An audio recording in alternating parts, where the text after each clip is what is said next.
Hello guys, welcome to 5th generation na Bishop and welcome to another unboxing and testing po. Shoutout natin Sir Jobert. So ngayon meron tayo ditong double bell. This is double bell Glock 34 number 7, model number 768. Comes with hard case and plastic pa. Okay, so buksan na natin, sir.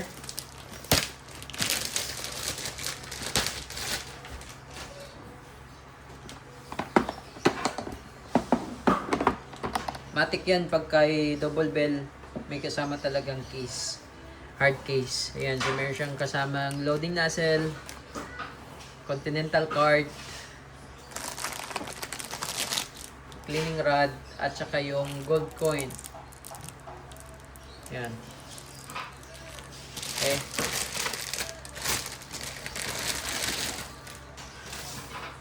So, ito yung unit.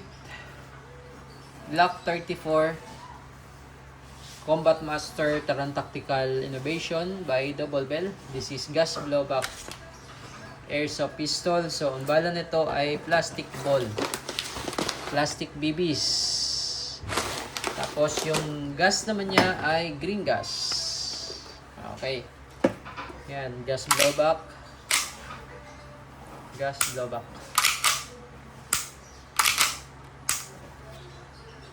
Mayroon siyang railing for flashlight. Standard sight. Nakamagwell na siya. Nakamagwell.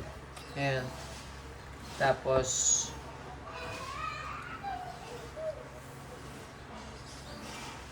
meron din siyang markings dito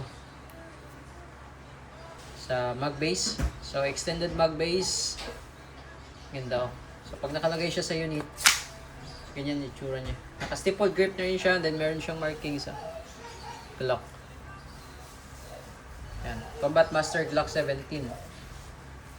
Glock 17. Glock 34. Yan. So, load tayo ng gas at bala.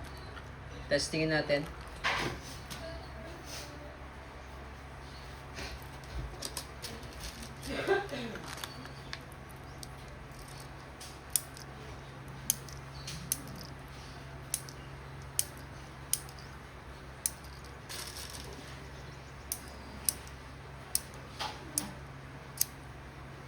Yan.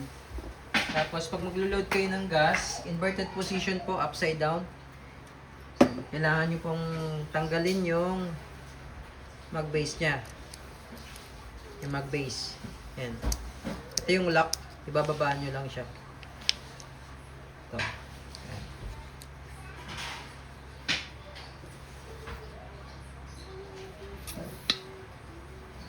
Iwasan nyo lang yung jerking pagka nagkarga kayo ng gas.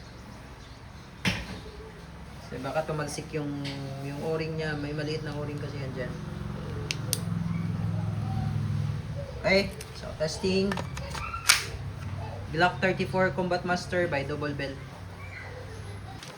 Glock 34 Airsoft Pistol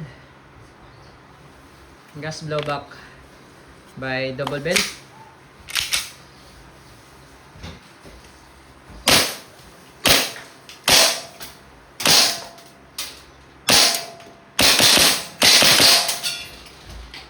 So, pag wala ng bala, nag-open slide, release mag, hammer down. All goods.